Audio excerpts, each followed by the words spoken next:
আগামী ৫ দিন দেশের বিভিন্ন অঞ্চলে বজ্রবৃষ্টি সহ অতি ভারী বর্ষণের পূর্বাভাস দিয়েছে আবহাওয়া অফিস। শনিবার আবহাওয়া অধিদপ্তর জানায়, মৌসুমী বায়ুর অক্ষের বর্ধিতাংশ ভারতের রাজস্থান, হরিয়ানা, উত্তরপ্রদেশ, বিহার, পশ্চিমবঙ্গ ও বাংলাদেশ উত্তরাঞ্চল হয়ে আসাম পর্যন্ত বিস্তৃত রয়েছে। পাশাপাশি এর একটি বর্ধিতাংশ উত্তর বঙ্গোপসাগর পর্যন্ত বিস্তৃত। এছাড়া মৌসুমী বায়ু বাংলাদেশের ওপর মোটামুটি সক্রিয় ও উত্তর বঙ্গোপসাগরে মাঝারি অবস্থায় রয়েছে।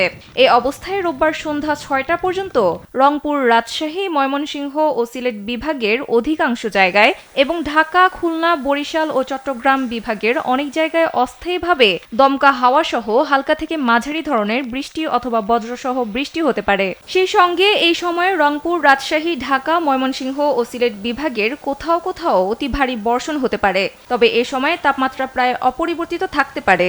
৪ ও ৫ আগস্ট সন্ধ্যা ৬টা পর্যন্ত রংপুর, রাজশাহী, ঢাকা, ময়মনসিংহ ও সিলেট বিভাগের অধিকাংশ জায়গায় এবং খুলনা, বরিশাল ও চট্টগ্রাম বিভাগের অনেক জায়গায় অস্থায়ীভাবে দমকা হাওয়া সহ হালকা থেকে মাঝারি ধরনের বৃষ্টি অথবা বজ্রসহ বৃষ্টি হতে পারে। সেই সঙ্গে এই সময় রংপুর, রাজশাহী, ঢাকা, ময়মনসিংহ ও সিলেট বিভাগের কোথাও কোথাও অতি ভারী বর্ষণ হতে পারে।